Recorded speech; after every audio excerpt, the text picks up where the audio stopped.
আপনারা দেখছেন মুর্শিদাবাদ মিডিয়া সত্য খবর এখন আপনার নাগালে। আমাদের চ্যানেল সাবস্ক্রাইব করুন, দেখতে থাকুন, সঙ্গে থাকুন।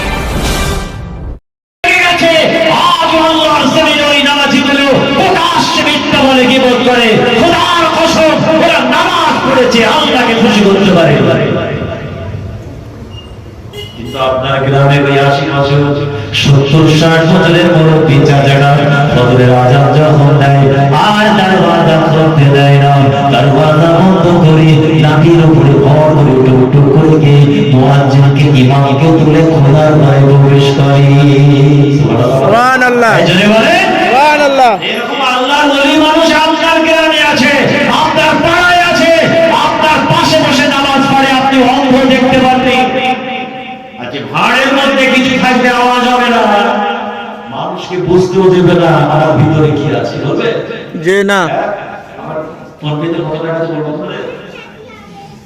বলবো না, একটা সামান্য টাকা বলছি না, আর আপনি এত বড় একটা হায়াতে জিন্দেগিতে আমলি অ্যাসেট তৈরি করবেন, আপনি মানুষকে বলবেন? কখনো বলবেন না। আর যদি কেউ বলে বুঝবেন ওটা ভাইরা, হ্যাঁ আমার উস্তাদ দরবারে একটু দিদার হয়ে যাবে, চালাকি হচ্ছে, মানুষকে বোকা বানাচ্ছ, বলে না এই সপ্তাহে আমার নবীর দিদার হয়ে গেল, আলহামদুলিল্লাহ মাশাআল্লাহ। ও বাচ্চার হাতে লাড্ডু দিয়েছো, নবীর দিদার, চায়ের দোকানে চুমুক দিতে দিতে গল্প করছো, দিদার হয়ে গেল। আমি দোয়া চাইছি, আমরা সবাই দোয়া চাইছি, আল্লাহ তোমার নসিবে দিদার হোক, বলুন না আমিন।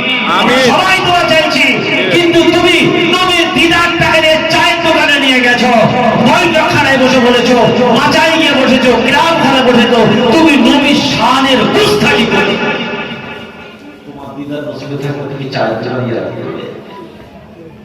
শোনেন, কিন্তু এই মুরব্বী চাচাকে ইমাম সাহেবকে চলছে কেন? ডাক্তার বলেছে ঘুমতে ঘুমা যাবে না, 8 ঘন্টা ঘুমাতে হবে, আপনার সুগার আছে, প্রেশার আছে, কিন্তু ছুটছে। রাসূল বলেছিলেন